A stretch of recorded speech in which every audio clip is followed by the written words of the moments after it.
Kenapa pelatih timnas jarang bertahan lama? Karena hasil, tekanan publik, atau ada permainan di balik layar?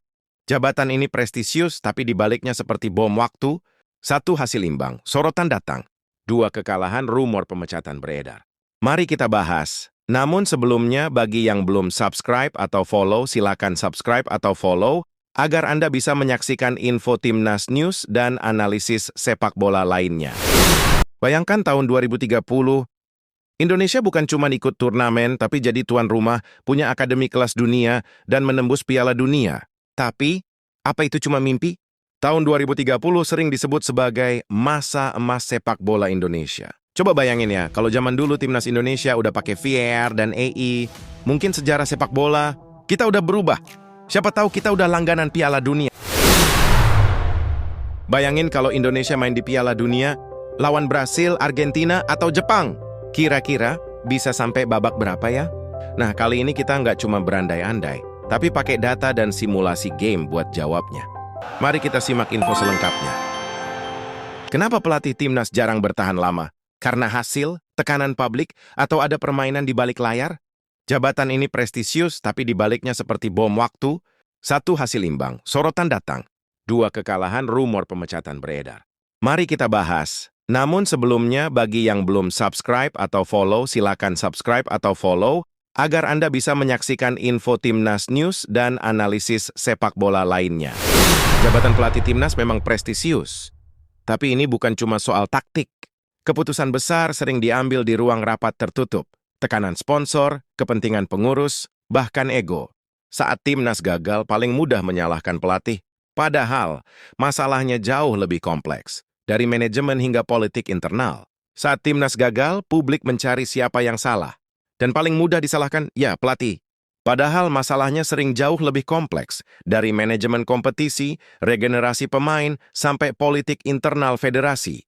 Tapi yang tampil di depan kamera, cuma satu orang, sang pelatih.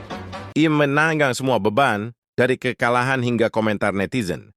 Jadi pertanyaannya sekarang, apakah pelatih benar-benar punya kuasa atas timnas, atau hanya pion dalam permainan besar bernama politik sepak bola?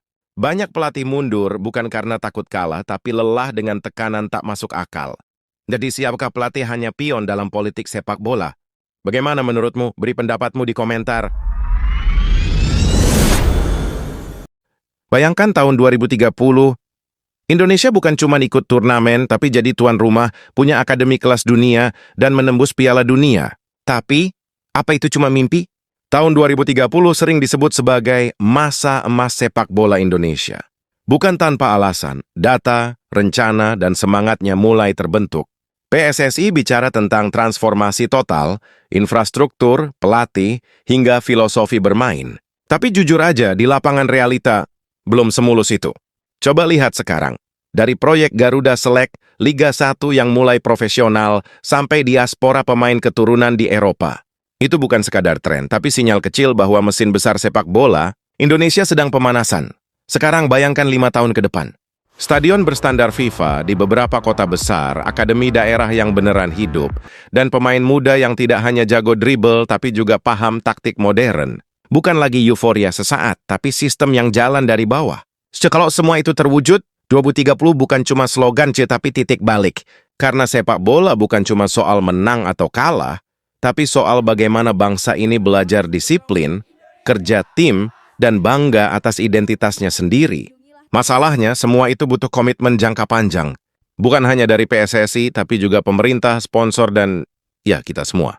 Karena tanpa dukungan publik, tanpa kepercayaan, semua rencana tinggal jadi PowerPoint yang dilupakan. Tapi coba kita lihat dari sisi optimisnya. Dulu, kita nggak pernah nyangka timnas bisa kalahin Korea Selatan atau punya pemain di Serie A. Dan sekarang, itu sudah jadi kenyataan. Jadi siapa bilang mimpi nggak bisa jadi rencana? Garuda 2030 bukan tentang siapa pelatihnya, siapa ketua PSSI-nya, atau siapa pencetak golnya. Ini tentang arah. Tentang tekad untuk naik kelas. Bukan hanya di lapangan, tapi sebagai bangsa yang mau belajar maju. Karena kalau mimpi itu terus dijaga dan dikerjakan, maka 2030 bukan akhir dari cerita, tapi awal dari kejayaan yang kita bangun bersama. Coba bayangin ya, kalau zaman dulu Timnas Indonesia udah pakai VAR dan AI, mungkin sejarah sepak bola, kita udah berubah. Siapa tahu kita udah langganan Piala Dunia. Ingat nggak momen-momen kontroversial timnas yang bikin jantung nyangkut di tenggorokan? Mulai dari gol hantu yang dianulir, sampai penalti yang kayaknya cuma wasit yang tahu alasannya.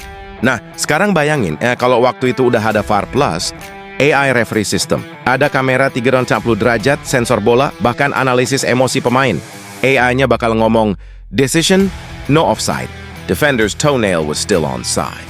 Play on, tapi tunggu dulu. Kita semua tahu budaya bola Indonesia itu unik. Bayangin VAR dipakai di liga atau di timnas kita. Tiap kali wasit mau cek layar, penonton udah mulai teriak, VAR, VAR, VAR-R. Tapi cepetan Pak, sinetron mau mulai. Dan komentatornya, kita lihat keputusan dari pusat VAR di Senayan masih buffering. Sinyalnya lemah. Kalau ngomong siapa yang paling diuntungkan, ada banyak kandidat. Satu striker legendaris yang sering kena offside tipis-tipis. Dulu dikira pelanggaran, padahal cuma kelingkingnya yang lewat garis. Sekarang AI bilang, toleransi 2 cm diterapkan. Goal is valid.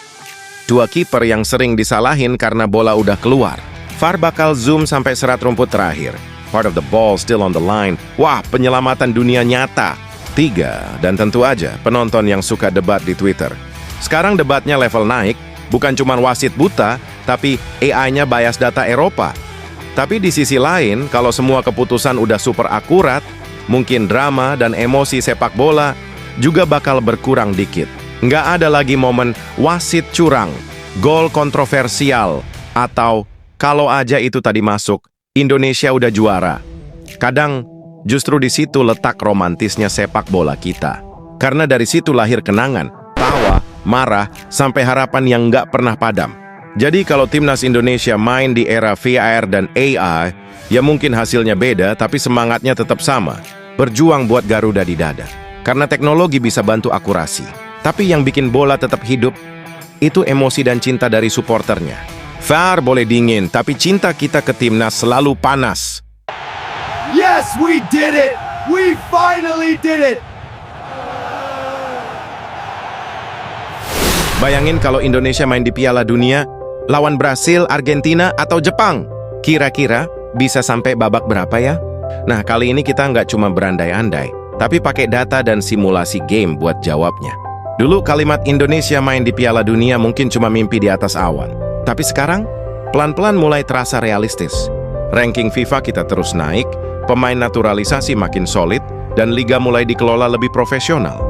Jadi, ide simulasi Indonesia di Piala Dunia ini bukan cuma lucu-lucuan, tapi juga eksperimen menarik buat lihat seberapa jauh Garuda bisa terbang di level dunia. Kita ambil 3 referensi utama. FIFA 20 Side Simulation, Mode Road to World Cup. Football Manager 2025, simulasi berbasis data performa asli pemain. PES 2025 Mode Real Team Stats, buat lihat performa di lapangan secara visual. Hasilnya, dalam simulasi FIFA, Indonesia tergabung di grup bersama Belgia, Korea Selatan, dan Maroko. Skor akhirnya cukup heroik. Versus Belgia, kalah 0-3 tapi Audero banyak penyelamatan. Versus Korea Selatan, 1-2, Marcelino cetak gol indah. Versus Maroko, imbang 1-1. Jay Idzes jadi tembok hidup. Dengan hasil itu, Indonesia finish di peringkat 3 grup. Belum lolos, tapi jadi underdog yang disegani. Kalau dilihat dari data Football Manager, kekuatan Indonesia sekarang masih setara dengan tim Asia level menengah seperti Bahrain atau Arab Saudi, tapi sudah mulai mengejar Jepang dan Korea dalam hal organisasi permainan. Kelemahan terbesar masih di 2 hal, kedalaman skuad dan pengalaman di level tinggi.